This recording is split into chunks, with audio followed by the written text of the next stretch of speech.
The next one is Andrei Moore.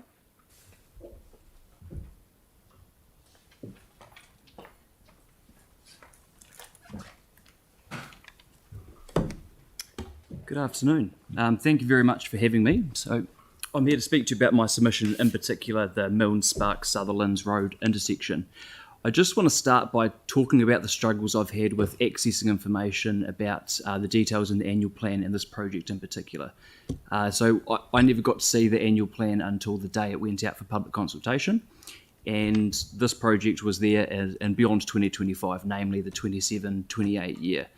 We were told by staff it was getting moved to the 22 year, but it wasn't until this consultation went out that I found out it was still sitting in the 27-28 year. It took me 2 weeks to get an answer as to when this project is sitting in the plan. I had the same issue in the long-term plan consultation last time. So if it's taken me weeks to find out when something is in a plan, we've got a real issue with the process when we engage on annual and long-term plans. There is a real issue there. But nonetheless, I'm speaking to you today to basically talk about Halswell being the fastest growing area in Christchurch, but it's quickly becoming one of the most poorly connected communities in Christchurch. If you think of three main entrances in Halswell, it's Halswell Road, Sparks Road and Cashmere Road. There isn't a footpath that actually takes you all the way down any of these. It's not really an accessible place to get to in many ways. The first image we're looking at here is the intersection in question here. So this is the Sparks Milne Sutherlands Road intersection. So to our right is Sutherlands Road and the intersection there. If we look further down is the Milnes Road intersection. So it's two intersections side by side.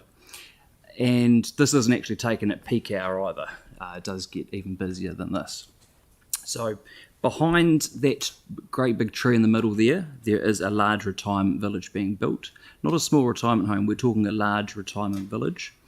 Behind where this photo is taken, a preschool is being built, as well as a housing development. And further up, further down the road in front of you and to the right is a significant housing development. Further down the road again is more housing being built. We're talking a huge amount of development taking place around this area. And to the right down Sutherlands Road lives Halswell Downs. So I've heard from residents who live a couple of 100 metres away from the nearest playground, which will be to your left down Milnes Road. They have to drive a couple of 100 metres down the road to their nearest playground. Looking at this, you don't really stand much chance in crossing the road here, yet there is entire housing developments being built here that need to cross this road to get to their nearest amenities.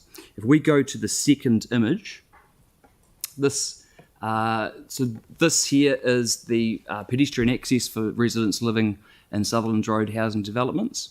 This is where they need to go to cross the road, or this is their access to nearby shops and amenities.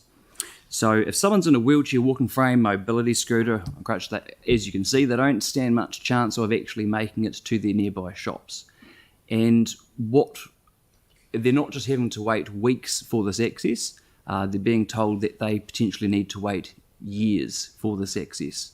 So as I say, the intersection that we're looking at here isn't budgeted to be improved until 2027, 2028, despite all of the development I've just mentioned, and that's happening right now. And the next image, there should be one other, there should be a third. No dramas at all if there's not.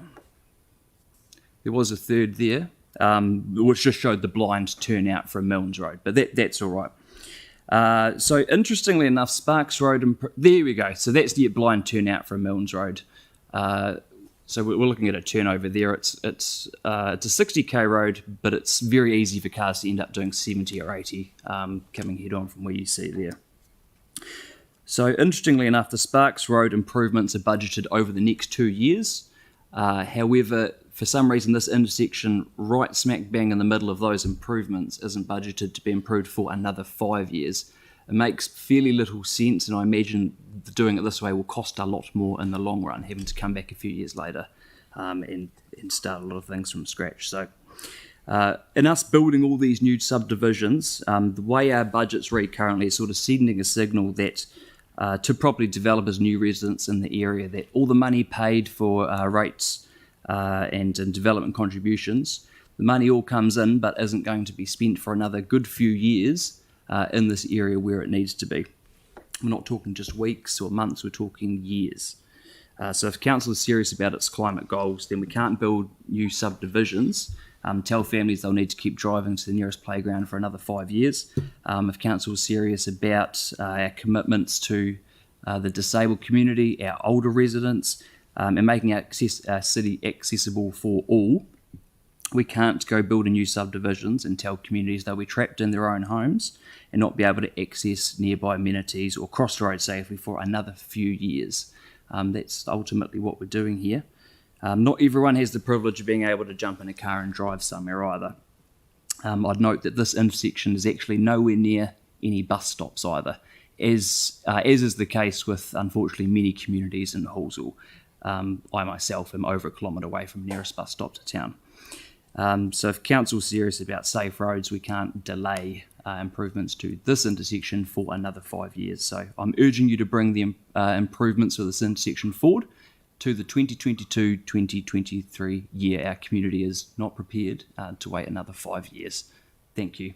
Thank you. Well, you've really talked it out, but I'm assuming you've raised it with the community board, so they would have advised you why this was deferred on the capital program. So no, I've really struggled to you find haven't raised it with the information. community board. Okay. Thanks very We much. haven't been given a reason for that at all. I just asked you if you'd raised it with the community board, but you said no. For the last couple of years, I've been raising it with the community board. But as I say, which is why they've probably recommended, the community board recommended that we look at this intersection. oh yes. It wasn't. Yeah. This item was No, it doesn't matter. It doesn't matter. this Sorry. item was in our community the point. board's submission yesterday.